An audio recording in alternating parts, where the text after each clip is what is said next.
नवी मुंबईमधले नेते आणि भाजपचे मंत्री गणेश नाईकांनी पुन्हा एकदा एकनाथ शिंदेंवर निशाणा साधलाय। सिडकोच्या कारभारावर टीका करताना सरकारी योजनेमधली घरं 70 लाखामध्ये कशी काय झाली असा सवाल करत त्यांनी सरकारलाही घरचा आहेर दिलाय।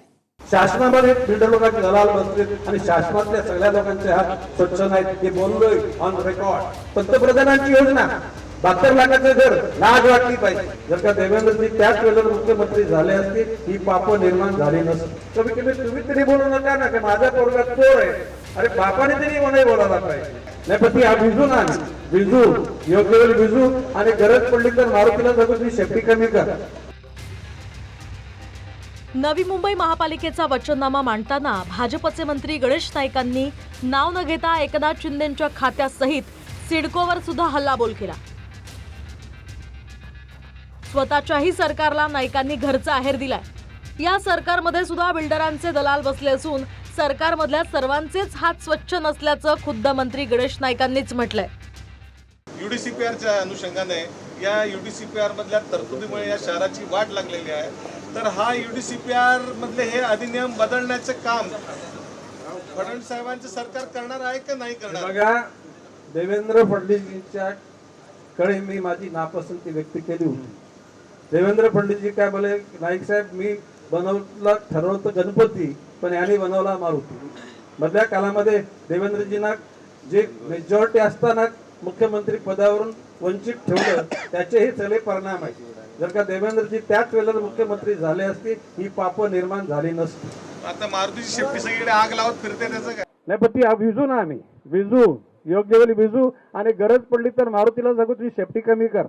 विधान भवनामध्ये तत्कालीन मुख्यमंत्री एकनाथजी शिंदे बसल्यात, उपमुख्यमंत्री देवेंद्र फडणवीस बसल्यात, उपमुख्यमंत्री अजितदादा बसले। त्याला बोललो तुम्ही या सिडको मध्ये बिल्डर लोकांचे दलाल बसलेत, शासनामध्ये बिल्डर लोकांचे दलाल बसलेत आणि शासनातल्या सगळ्या लोकांचे हात स्वच्छ नाहीत हे बोललोय ऑन रेकॉर्ड। या प्रभाग 27 चे उमेदवार जे आहेत त्यांचे गुंडागिरी दादागिरी पैसे वाटप बिलकुल खपून घेतलं जाणार नाही आणि दादागिरी गुंडागिरी ही मोडून काढल्याशिवाय राहणार नाही। पोलिसांनाही मी सांगतो ही निवडणूक अतिशय पारदर्शक पद्धतीने झाली पाहिजे आणि हा एकनाथ शिंदे दिलेला शब्द पाळतो।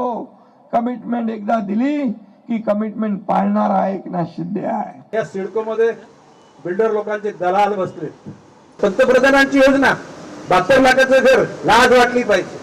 इथे काही लोक बोलतात की नवी मुंबई वरून दिसायला सुंदर आहे, आतून ती घाणेरडी असं इन शॉर्ट यांचं म्हणणं आहे। अरे पण ते 5 वर्ष नेतृत्व कोण करतंय त्या शहराच्या खात्याचं? तुम्हीच करता ना। मग कमी कमी तुम्ही तरी बोलू नका ना की माझा पोरगा चोर आहे, अरे बापाने तरी नाही बोलायला पाहिजे।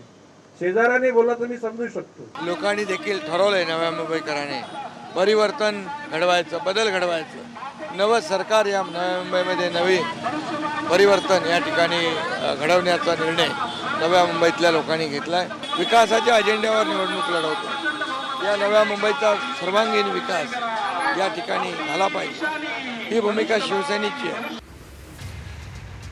नवी मुंबई महापालिकेत या आधी सुद्धा भाजपची सत्ता होती।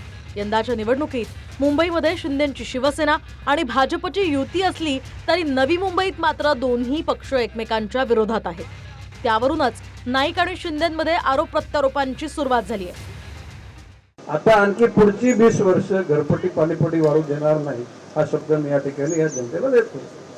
या जाहीरनाम्यात सिडकोचे ट्रान्सफर चार्जेस रद्द करण्याचं सांगितलेलं आहे। 2014 पासून भाजपची सत्ता राज्यात आहे। आतापर्यंत या संदर्भात निर्णय भाजप नाही। बघा, बाबासे कधी कधी इतक्या समस्या असतात त्या समस्यांचं निराकरण करणं टप्प्याटप्प्याने होत असतं। रणजित इंगळे, TV9 मराठी, नवी मुंबई।